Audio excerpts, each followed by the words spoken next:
Okay, in this video I'm going to explain sort of the code. What's the difference between the code between the hosted tokenization code and the hosted pay page code?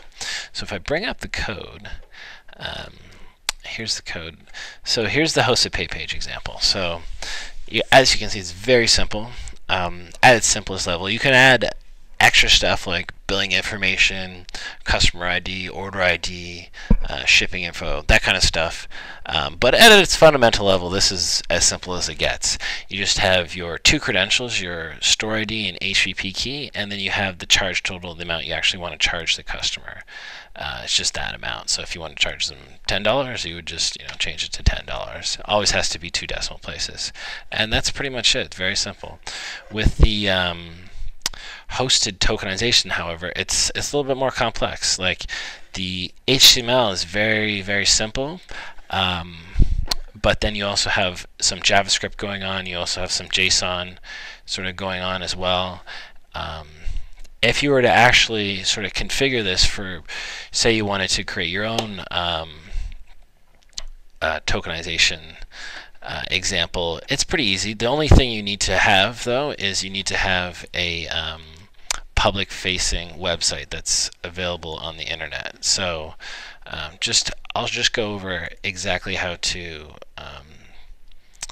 sort of set that up. So the first step is you need to log into the Merchant Resource Center. So you just go to https://esqa.moneris.com/mpg.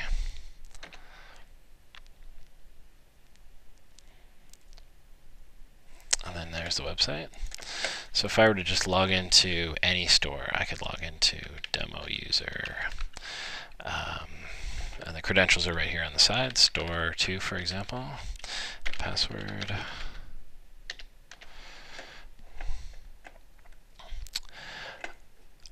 All you do is you click on admin, click on hosted tokenization, and then what you want to do is you want to type in your address. So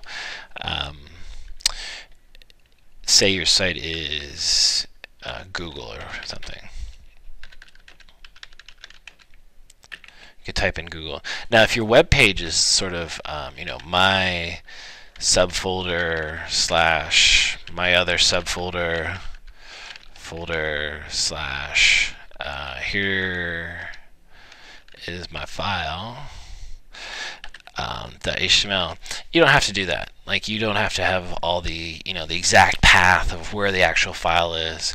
All you need to do is have the actual website. It's just sort of a rudimentary security feature, and you just have to have that sort of typed in. So you then click in, you click create profile, and then it'll be added to the list. So this is the test server, so there's lots of people's sites listed, but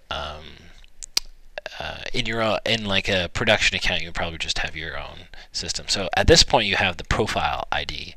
So this is sort of the unique sort of credential. It's not like the hosted pay page where you have an ID and a key. With this, all you have is the profile ID. So if you were to set this up, this code looks pretty intimidating, but all you really have to do is sort of change this one little link in here. Sort of see where it says ID equals all this stuff. Just copy and paste it into here, and that's it. That's the only place it is. If you're in production, you'll have to change the ESQA to www.3.moneris.com, and it's in 2 places, so you'd have to change it up here as well. www3, but that's pretty much it. That's the only difference between test and production is the www3 in the 2 locations, and then you just copy and paste your credential, and then you'll have a working code. You do have to have, like, some place on the internet where you can put it, because it's sort of it's different than the hosted pay page, which you can just sort of run off your desktop, because the result just can go to they can just create their own receipt page. But once the token's been generated, it's like, where do we send it back? So that's why you kind of need your own public-facing internet website. And that's pretty much it. That's all you have to do to set up your own example code with the hosted tokenization.